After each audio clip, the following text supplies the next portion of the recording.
अगली बात है ये फुटवेयर, मतलब पैर में जो पहनते हैं, चप्पल जो पहनते हैं, उसमें भी क्या होता है, ये अंगूठा जो है इसको पकड़ के रखता है, ये अंगूठा को पकड़ता है। ऐसा वाला चप्पल बहुत सुंदर है एक्चुअली।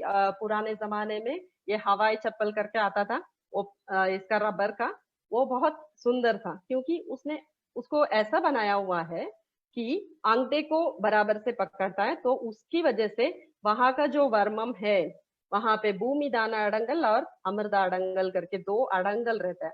तो हमने पिछले बार में सुना है थोड़ा सा कि वर्मम एक होता है और अड़ंगल का मतलब है ऊर्जा स्थल, जहां पे हमारा शरीर में अगर कोई प्राण का संचालन में अगर कोई बाधा आ गई हो, तो ये अड़ंगल से हम ऊर्जा को बाकी जगह में सप्लाई कर सकते हैं और उसको ठीक कर सकते हैं। जो भी हमारा हेल्थ में मतलब स्वास्थ्य में अड़चन आया है, उसको ठीक करने के लिए अड़ंगल से हम उसे ऊर्जा को लेके शरीर को ठीक कर सकते हैं। तो यहाँ पे बहुत ही मुख्य अड़ंगल वहां पे रहते हैं। ऐसे ही जब वो पट्टा जो आता है ना, वो चप्पल का ये जो पट्टा आता है, वो जाके विगुदी वर्मम पे जाके रहता है। तो उससे क्या होता है, सॉरी, ये यहाँ पे विगुदी आता है, और ये दूसरा ये टाइप का जो पहनते हैं, ऐसा होता है कि वो पैर को बहुत मजबूत करके उनको बहुत दूर चलने में भी ये होता है। ये तो रबर चप्पल या फिर दूसरा जो भी है अभी आजकल के मतलब से 1000 साल से आया होगा।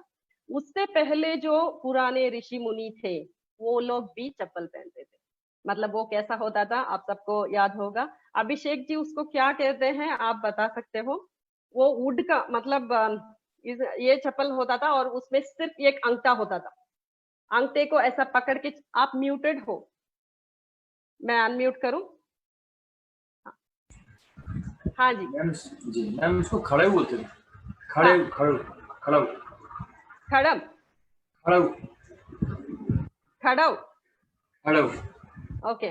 तो उसमें क्या होता था, सिर्फ एक अंगूठा होता था और बेस जो है वुड का होता था। तो उसमें ये दो अंगूठा पकड़ के चलते थे। तो उससे क्या होता था, पूरा ऊर्जा शक्ति वहां से मिलता और उनको बहुत चलने में मदद होती थी। और एक बात भी है, पिछले जमाने में लोग बैरफुट मतलब चप्पल के बिना चलते थे। तो चप्पल के बिना चलने से क्या होता है, हर एक ये जो है अपने शरीर में रक्त संचारण को संतुलित करता है। इसकी वजह से जब पैर से अगर ऊर्जा ऊपर की तरफ चलने लगी, अगर रक्त संचार नीचे से ऊपर होने लगी, तो बहुत सारा प्रॉब्लम नहीं होगा। जैसे वेरिकोज वेन्स बोलते हैं, बहुत लोग बोलते हैं कि चलने में तकलीफ होती है और वेरिकोज वेन्स आ गया है। वेरिकोज वेन्स का मतलब है जैसे बीपी कब आता है, जब हमारा रक्त का नाड़ में, रक्त नाड़ होता है ना, उसका एक पाइप जैसा होता है आर्टरीज में, वेन्स में, रक्त नाड़ में जब कचरा भर जाता है, ऐसे ही साधारण भाषा में बोलना हो तो रक्त नाड़ में जब कचरा भर जाता है, तो रक्त प्रवाह में तकलीफ आती है, उसकी वजह से हम बीपी बोलते हैं। ऐसे ही जब शरीर में ऊपर से रक्त जाता है, वैसे ही नीचे से भी ऊपर आना है। जब वो नीचे से ऊपर नहीं जा पाता है, तो पैरों में अटकता है, वो रक्तनाल का सूज जाना और वहां पे कचरे भरना और वहां पे वो फटता है, उसको वेरिकोज वेन्स कहते हैं।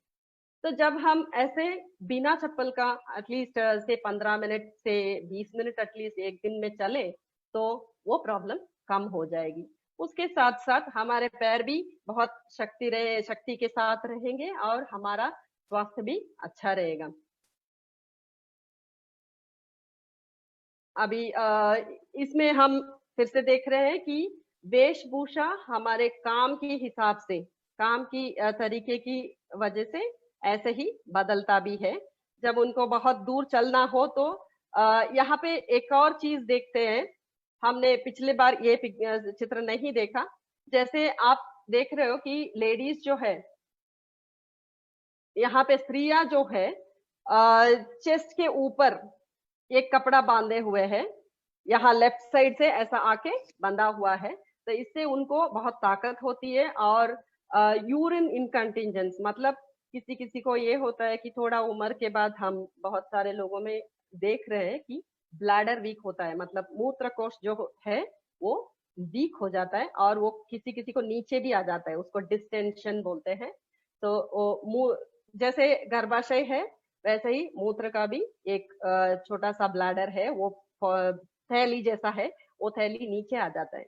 उसकी वजह से क्या होता है, थोड़ा थोड़ा बीच बीच में जब खांसी आती है या फिर छींक आती है तो एक छोटा सा मूत्र बाहर आ जाता है।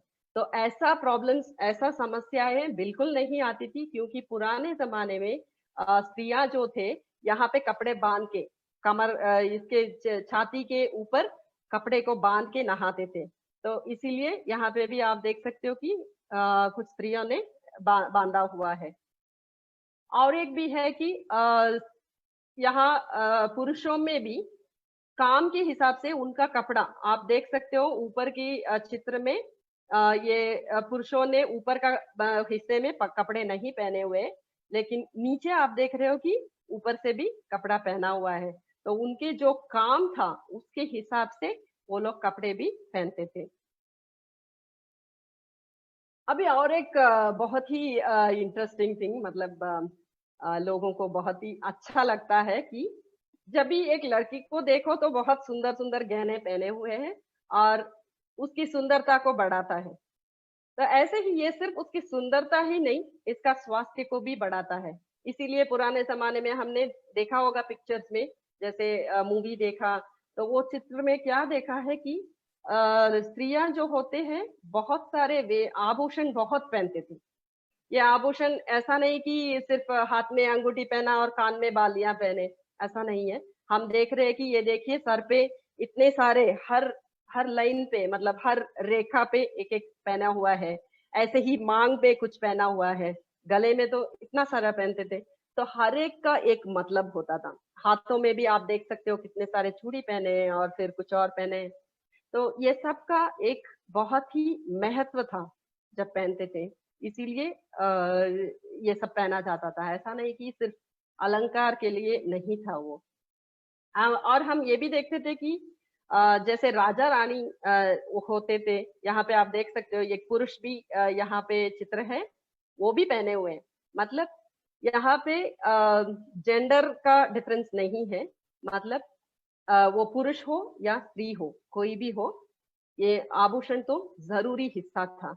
और वो भी राजा रानी, मतलब उनको पहनना ही पड़ता था, क्योंकि उनको अच्छे स्वास्थ्य में रहना है, वही इसीलिए वो जरूरी था। अभी हम एक एक करके देखेंगे, थोड़े से जो हम हर दिन पहनते हैं वैसे आभूषण को थोड़ा सा देखेंगे। पहले चीज है मंगलसूत्र। तो अभी मंगलसूत्र जो है, हाँ खड़ा हो डॉक्टर लीलाधर, थैंक यू। तो ये मंगलसूत्र जो है, हमने देखा है कि शादी के बाद ये पहना जाता है। और ये एक ऐसा नहीं कि ये सिर्फ एक साइन ऑफ शादीशुदा है करके एक टैग नहीं है, ये टैग नहीं है, ये बहुत कुछ करता है। ये क्या करता है, एक इंसान को, मतलब एक स्त्री को एक्चुअली शादी के बाद बहुत सारा एडजस्टमेंट करना पड़ता है। तो ये जाके बुद्धि और शक्ति वर्मम बोलते हैं, जब वो मंगलसूत्र पहनते हैं छाती के बीचों बीच आता है और वहां पे वो ऐसा लटकता है, जैसे आप देख रहे हो इसमें भी बीच में एक होता है मंगलसूत्र का, और दोनों साइड में दो छोटे छोटे मोती जैसा रहता है। तो ये क्या कर रहा है, बुद्धि वर्मम शक्ति वर्मम इन दोनों को स्टिमुलेट करता रहता है। मतलब वो लेडी को बहुत सारी ताकत भी चाहिए रहता है और उसको बुद्धि की भी जरूरत रहती है। तो ये दोनों को बैलेंस करता है ये मंगलसूत्र। और एक है ये सरपेच या फिर शिखा भी बोलते हैं, और इसको हर एक रीजन की हिसाब से, मतलब नॉर्थ इंडिया में कुछ और बोलते हैं, साउथ इंडिया में कुछ और बोलते हैं, उसका पैटर्न भी अलग होता है, डिजाइन भी अलग होता है। तो ये हम देख सकते हैं कि ये पूरा मांग यहाँ की जगह पूरा ये करता है। ये इनका एक्चुअली हर एक काम करने का तरीका अलग है, क्योंकि शिंखा जो है हर एक इसमें मतलब 4-5 तरफ से जाता है, और ये जो सरपेच जो है सिर्फ यहाँ 2 साइड और बीच में से जाता है।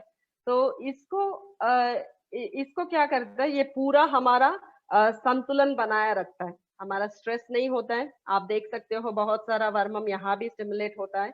पोइगई वर्मम मतलब यहाँ पे जो है ये पोइगई वर्मम है, यहाँ पे पादी वडंगल है, और फिर यहाँ पे पूरा बहुत सारा, मैं मतलब मैं नाम सब कुछ नहीं बता रही हूँ, थोड़े थोड़े बता रही हूँ। यहाँ पे उच्ची वर्मम है, यहाँ पे जब जाते हैं सीधा ये मांग का टीके में बीच में जो रहता है उसमें उच्ची वर्मम स्टिमुलेट होता है और सीरुमकोली वर्मम तक जाता है। तो और यहाँ जब शिंका जाता है तो यहाँ पे टच करता है ये पूरा ईएनटी का वर्मम, मतलब कुत्री, वो सब में यहाँ पे जाके सक्रिय करता रहता है। यहाँ एक और चीज देखना है कि एक बार अगर हम इसको लगा देते हैं तो यहाँ पे वो कंटिन्यूअसली, मतलब जब तक आप निकालो नहीं उसको वहां पे सक्रिय करते ही रहता है। इसकी वजह से जब तक पहने हो तब तक वो अच्छा सा काम करता ही रहता है और आपको बाद में भी उसका रिजल्ट भी मिलता है, मतलब उसका प्रभाव जो है वो रहता ही